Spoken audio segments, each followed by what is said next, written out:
Bonjour, bonsoir tout le monde et bienvenue dans ce nouvel épisode de Veritas Obscura. Aujourd'hui, je vais vous présenter 3 figures historiques. Je suis sûr que vous les connaissez, eux et leurs accomplissements. Cependant, ont-ils seulement existé? Ne sont-ils pas un mirage commun de l'esprit qui, parmi ces 3 personnes emblématiques, n'a pas réellement existé? Car pour une fois, oui, vous ne devez pas chercher la vraie, mais la fausse histoire. Alors, prenez de la distance face à celle-ci, car aujourd'hui, réalité et mensonge ne s'opposent pas autant que d'habitude. C'est parti.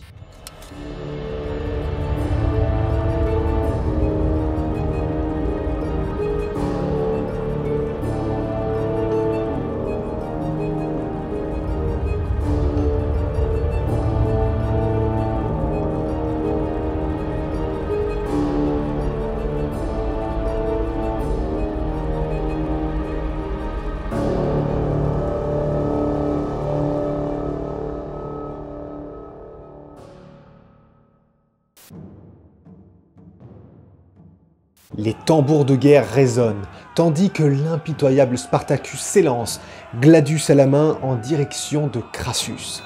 Autour, les hautes vallées de Senerchia, en Italie du Sud, semblent se tendre alors que le choc final commence. Les glaives se touchent, Spartacus tue un centurion, puis le deuxième. Malheureusement, une flèche l'atteint à la cuisse. Il s'effondre au sol, entouré de ses ennemis qui le regardent, abattu. Ainsi se termine la vie de Spartacus, mort au combat pour sa liberté et celle des autres. Spartacus, le légendaire gladiateur romain, serait né aux alentours de 100 avant Jésus-Christ à Thrace, une ancienne région située entre la Bulgarie, la Grèce et la Turquie.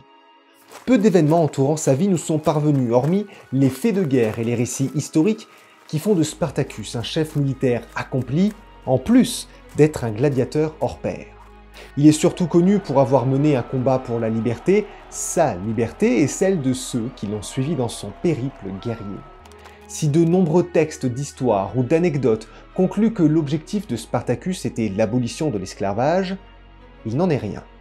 Les événements qui ont fondé sa renommée et qui constituent le gros de tout ce qui nous reste de l'histoire de Spartacus se situent aux alentours de 87 à 70 avant Jésus-Christ.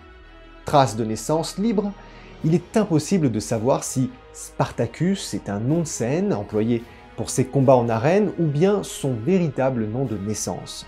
Plutarque, philosophe grec, publie une description du gladiateur dans son livre Vie des hommes illustres et le considère comme un homme d'une grande force de corps et d'âme et d'une douceur et d'une intelligence supérieure à sa fortune, et plus digne d'un grec que d'un barbare. Il semblerait que celui-ci se soit fait capturer en tant que rebelle lors d'une campagne romaine, se détachant de sa troupe auxiliaire dans laquelle il était affecté. Prisonnier de guerre, trahissant l'armée romaine, il devient esclave et sera vendu à Rome aux alentours de 74 avant Jésus-Christ. Il semblerait que sa femme soit, elle aussi, conduite à ses côtés. Le jeune Thrace est alors acheté par Lentulus Batiatus, qui possède une école de gladiateurs à Capoue, au nord de Naples, l'enrôlant pour aller se battre dans l'arène. Il semblerait que notre Thrace ait reçu dans le passé une éducation militaire sérieuse.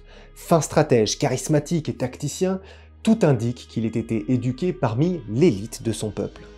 Quoique fussent ses origines, celles d'esclaves romains, ne lui plaisent guère et il souhaite y mettre un terme rapidement. Ainsi, aux alentours de 74 avant Jésus-Christ, aidé par plus de 200 gladiateurs de l'école de Lentulus Batiatus, ils fomentent ensemble un plan d'action pour retrouver leur liberté, mais ils sont malheureusement dénoncés. Avant que les chaînes attachent Spartacus, lui ainsi que 70 ou 80 gladiateurs parviennent à échapper à la contre-attaque et s'enfuient de la ville. Entre-temps, ils volent un stock d'armes d'une autre école de gladiateurs et se retrouvent donc dans la nature, armés et prêts à se battre. En route vers le Vésuve, fuyant les conditions inhumaines qui leur sont servies, ils pillent et s'arment lourdement, formant une troupe de plus en plus dangereuse, sillonnant les routes de Campanie, une région d'Italie vers Naples. C'est à ce moment-là que le groupe rencontre les premières résistances, un petit détachement provenant de Capoue. Ils attaquent, mais ils finissent rapidement défaits sous la hargne du Thrace et de ses compagnons. Tout l'attroupement se poste Au pied du Vésuve, surplombant les terres fertiles, et la vision idéaliste de ces guerriers libres donne l'envie à nombreux esclaves et bergers de la région à rejoindre les cohortes de la liberté. Peu inquiet par cette troisième révolte servile, un général romain est pourtant envoyé pour débouter les esclaves de leur campement de fortune. Après un coup de génie de Spartacus, c'est victorieux que lui et sa dorénavant armée libre foulent les terres romaines. Après de nombreuses victoires, amenant la séparation de certains groupes d'esclaves partant de leur côté, Spartacus, qui souhaite lui rejoindre la Gaule, se retrouve pourtant dans l'obligation de passer par la Sicile. Acculé par l'armée d'un nouveau chef romain du nom de Crassus, Spartacus perd la vie sur le champ de bataille, duquel plus de 60 000 de ses hommes furent massacrés. Comme un ultime symbole de sa liberté recherchée dans la vie et trouvée dans la mort, son corps a disparu et ne fut jamais retrouvé sur le champ de bataille.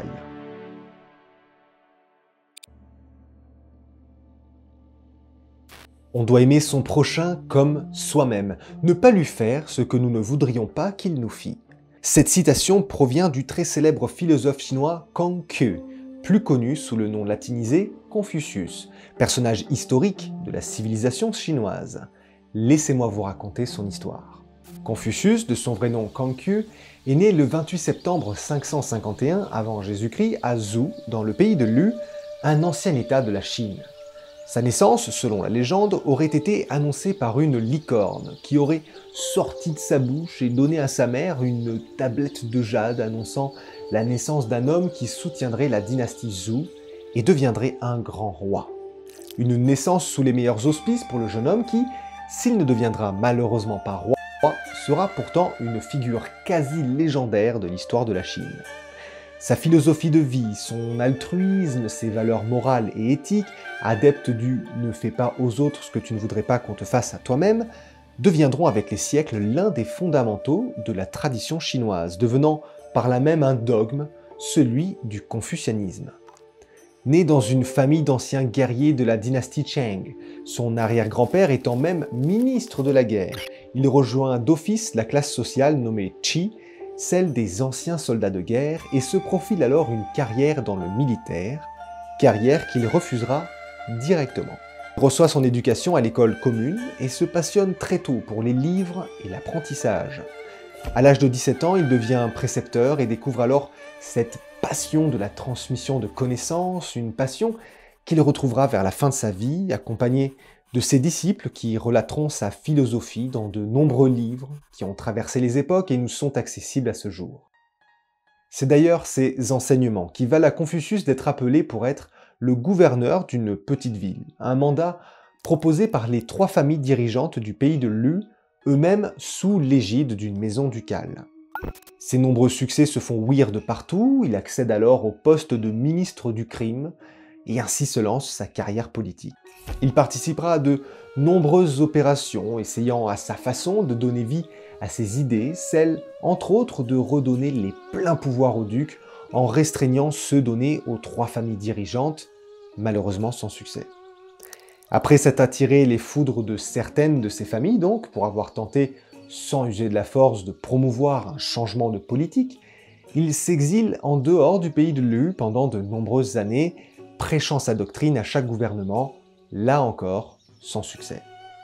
Il retourne dans son pays à l'âge de 68 ans et recommence alors à éduquer des jeunes disciples en grand nombre au travers les fondamentaux des 5 classiques, une série de livres sur la poésie, les discours de chefs de gouvernement, les rites ancestraux et bien d'autres.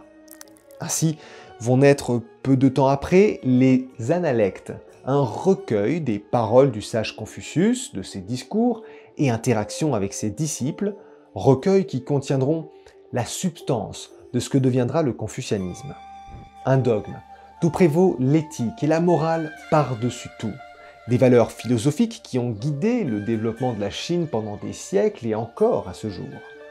S'il est vrai que cette doctrine n'a pas toujours été acceptée, voire même souvent rejetée, il fut tout de même idéologie d'État sous la dynastie Han en 200 avant Jésus-Christ. Mettant en avant le collectif plutôt que l'individu, le confucianisme tend à améliorer les rapports entre les classes sociales, à ce que chacun observe son rang. Une idéologie qui se retrouve aujourd'hui encore dans les entreprises chinoises qui prêtent aux enseignements de Kangke des vertus sociales évidentes. Pour conclure, il faut reconnaître à Kangke ce qu'il était avant tout, un témoin d'un système politique vacillant, celui de son époque, qu'il aura essayé de remodeler à travers sa philosophie, celle d'une continuité de rites ancestraux promus par d'anciens gouverneurs et ducs du pays de Lu, le visage politique de ce même pays. Prônant la paix plutôt que la guerre, le bien commun plutôt que le bien personnel, la sagesse et la bienséance, des valeurs qui seraient sûrement utiles à notre société avide du toujours plus pour soi et toujours moins pour les autres.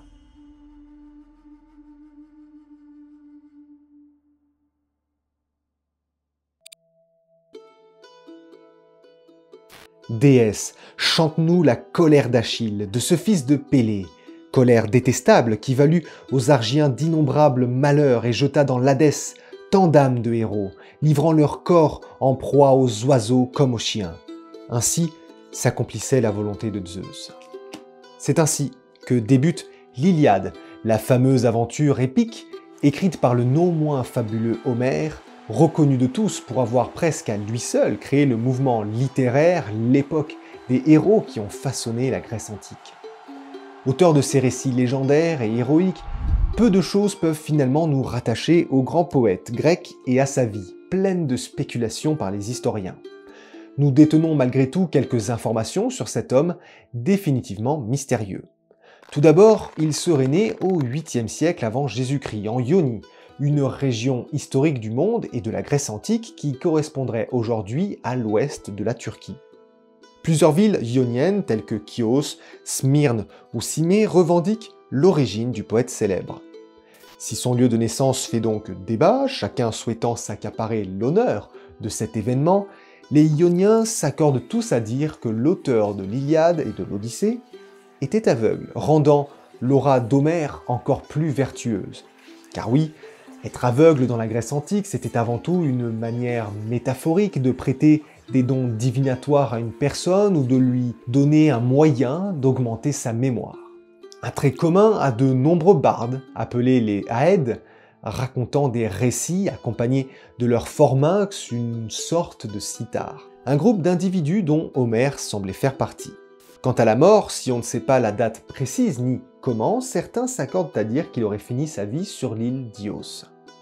De son vivant, Homère aura donc eu la tâche de créer deux œuvres grandioses, que sont l'Iliade et l'Odyssée, œuvres orales, et c'est important, qui sont encore présentes de nos jours pour attester de l'existence de cet homme, dont la place au panthéon de l'histoire grecque est assurée ad vitam aeternam. Il est le premier à avoir créé le genre épique dès la fin du 8e siècle avant Jésus-Christ. En effet, Achille, Hector et Ulysse sont autant de personnages connus de tous, vous et moi compris, qui ont peuplé les nombreux poèmes et chants, relatant entre autres le dernier cycle de la légendaire guerre troyenne, ou la vengeance d'Ulysse, inventeur du cheval de Troie venu récupérer sa bien-aimée Pénélope aux mains de ses prétendants. Si la paternité de ces récits mythiques ne fait aucun doute, sa composition laisse un peu plus de place à l'interprétation. On suppose que l'Iliade aurait été composée aux alentours du 8e siècle avant Jésus-Christ, suivie plusieurs décennies plus tard par l'Odyssée. Ces deux œuvres furent d'abord diffusées à l'oral, par les Aèdes notamment, selon la tradition de cette époque où l'écriture était encore marginale, puis finalement apposée en texte pour la première fois au 6e siècle avant Jésus-Christ, sous les ordres du tyran athénien Pisistrate, grâce à qui la sauvegarde des œuvres d'Homère sont assurées. Ces récits ont-ils une quelconque valeur documentaliste concernant la bataille qui s'y déroule ? Eh bien, certains auteurs de l'Antiquité le pensaient, à tort ou à raison, nous ne le savons pas, qu'il aurait fait référence à de vraies batailles, notamment celle de la guerre de Troie, dont la dernière année de conflit se retrouve dans l'Iliade avec l'histoire d'Achille. Pourrions-nous être sûrs que tout ce qui est dit dans l'Iliade relève de la rigueur historique ou du sensationnalisme artistique ? Il ne fait nul doute en tout cas que le grand Homère, poète de l'épique, a réussi à traverser les âges et les civilisations pour apporter le souffle légendaire de ces histoires mythologiques ou non qui ont tant inspiré les artistes de notre monde.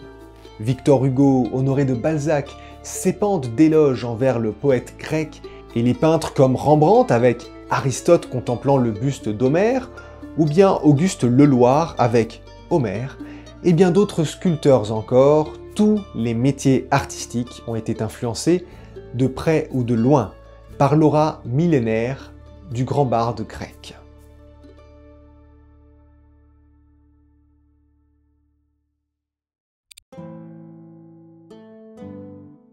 Et voici donc la fin de ce nouvel épisode de Veritas Obscura.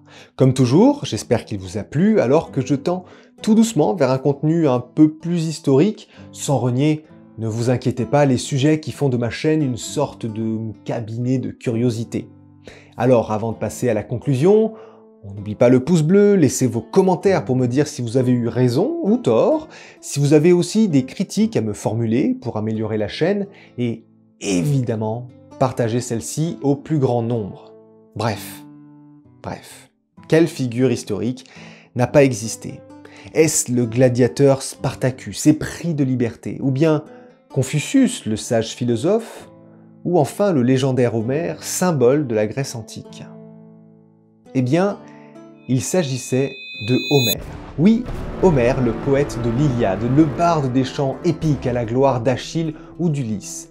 Alors, pour faire simple, car je pourrais faire un épisode complet dessus, il se pourrait que l'Iliade et l'Odyssée soient deux livres contenant les récits multiséculaires ayant appartenu à une époque où les Aèdes, les bardes donc, récitaient à qui voulait l'entendre les nombreuses et magnificentes histoires de la guerre de Troie, une guerre qui pourrait effectivement avoir existé, entourant de mystique et de sacré les récits d'un autre temps. Après l'âge sombre de la Grèce, entre 1100 et 750 avant Jésus-Christ, l'écriture renaît enfin de ses cendres sur ces terres, et un groupe d'individus pourrait avoir recueilli les poèmes pour en former une unité jumelle, l'Iliade puis l'Odyssée. Finalement, que reste-t-il donc de l'existence d'Homère? Pour ma part, j'en conçois une sorte de mise en abîme métaphysique. Si l'homme n'a peut-être jamais existé, alors il serait plutôt judicieux de s'imaginer Homère comme la personnification de toute une tradition orale antique qui aura nourri au fil des âges l'imaginaire de milliards d'individus. Un épisode dont je vous offre la possibilité de me contredire. Après tout, les historiens eux-mêmes débattent de l'existence du poète, et si nous ne saurons peut-être jamais le fin mot de l'histoire, c'est sûrement que la vérité doit parfois être plus sombre que le mensonge.